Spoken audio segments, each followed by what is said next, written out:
دو جہاں نبی آخر الزماں حضرت محمد صلی اللہ علیہ وآلہ وسلم کے امتی سارا سال میلاد شریف کی محافل منعقد کر کے اپنی عقیدت اور محبت کا اظہار کرتے رہتے ہیں. ایسی ہی ایک تقریب پیر سید منور حسین شاہ جماعتی نے برمنگھم میں منعقد کرائی. خوابہ راجہ کی رپورٹ. نہ تونگر سے ملا ہے اللہ کا عرفان تیرے گھر سے ملا ہے. مدینے کے تاجدار رحمت اللہ عالمین حضرت محمد مصطفیٰ صلی اللہ علیہ وآلہ وسلم ساری دنیا کے لیے رحمت بن کر تشریف لائے. آپ کی تعلیمات رہتی دنیا تک کے انسانوں کے لیے رشد و ہدایت کا ذریعہ ہیں. آپ صلی اللہ علیہ وآلہ وسلم کی تعلیمات کو دنیا کے کونے کونے تک پہنچانے میں اولیاء کرام نے اپنی بھرپور خدمات سر انجام دی. نبی رحمت صلی اللہ علیہ وآلہ وسلم سے عقیدت اور محبت کے اظہار کے لیے برمنگھم میں سالانہ محفل میلاد مصطفیٰ صلی اللہ علیہ وآلہ وسلم کا اہتمام کیا گیا. بابرکت محفل کی صدارت پیر سید منور حسین شاہ جماعتی سجادہ نشین دربار عالیہ علی پور سیدہ شریف نے کی. محفل میلاد میں علماء کرام ثنا خوان مصطفیٰ صلی اللہ علیہ وآلہ وسلم اور عاشقان رسول نے بھرپور شرکت کی. تیری آنکھوں سے جھلکتا ہے خمار طیبہ، تیری آنکھوں سے جھلکتا ہے خمار طیبہ،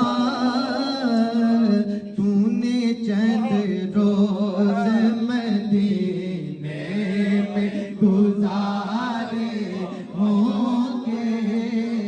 گلہائے عقیدت کے بعد علماء کرام نے آقائے دو جہاں صلی اللہ علیہ وآلہ وسلم کی تعلیمات اور بزرگان دین کی خدمات پر سیر حاصل گفتگو کی. حضور کی ذات پر نبوت ہی ختم ہو گئی، رسالت ہی ختم ہو گئی، لیکن یہ معاملہ یاد رکھنے کا ہے، نبوت بلا شک و شبہ ختم ہو گئی، رسالت بلا شک و شبہ ختم ہو گئی، لیکن وہ مقام و فضیلت و عظمت جو پہلے نبیوں کی اولادوں کو حاصل تھی، وہی نبی فضیلت اور وہی مقام اور وہی تعظیم اور وہی عزت حضور کی ساری اولاد کو حاصل.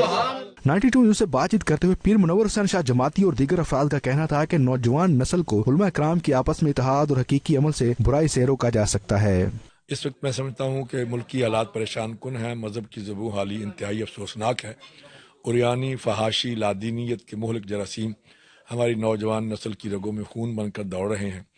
میں یہ سمجھتا ہوں کہ اس کا تریاق جو ہے وہ صرف علماء کرام اور مشائخ الزام کے اتحاد میں ہی مضمر ہے. ان کا مزید کہنا تھا کہ اب وقت ہے کہ تمام علماء پاکستان کی بہتری کے لیے متحد ہو کر کردار ادا کریں. عوام، حکومت اور افواج پاکستان کے شانہ بشانہ کھڑے ہو کر پاکستان کی بہتری کے لیے اپنا کردار ادا کریں. پاکستان کے مشائخ کو چاہیے کہ جس طرح 1946 میں بنارس سنی کانفرنس کے موقع پر تمام مشائخ متحد ہوئے، پاکستان مارز وجود میں آیا.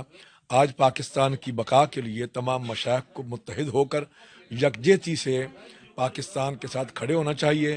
اس وقت چونکہ پورے عالم اسلام کے حالات جو ہیں وہ پریشان کن ہیں، تو اس موقع پر میرا یہی پیغام ہے کہ پاکستان کے عوام حکومت کا ساتھ دیں اور بالخصوص افواج پاکستان کا ساتھ دیں. اس روحانی محفل میں پیر منور حسین شاہ جماعتی نے دنیا بھر میں ظلم کا شکار بننے والے مسلمانوں، پاکستان کی ترقی و خوشحالی اور افواج پاکستان کے لیے خصوصی دعا فرمائی. خوابہ راجہ، 92 نیوز، برمنگھم.